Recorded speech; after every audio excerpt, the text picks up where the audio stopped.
über den Hügel weit hinaus. Die Mutter rief quack, quack, quack, quack, doch nur 4 kleine Enten kamen zurück. 4 kleine Enten gingen einmal aus, über den Hügel weit hinaus. Die Mutter rief quack, quack, quack, quack, doch nur 3 kleine Enten kamen zurück. 3 kleine Enten gingen einmal aus, über den Hügel weit hinaus. Die Mutter rief quack, quack, quack, quack, doch nur 2 kleine Enten kamen zurück.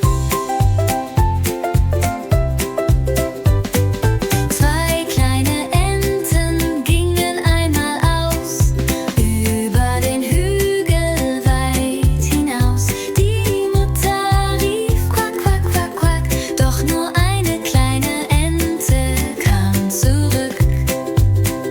Eine kleine Ente ging einmal aus, über den Hügel weit hinaus.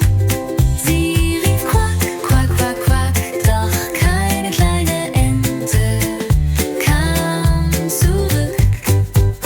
Da ging die Mutter selbst hinaus, über den Hügel weit hinaus.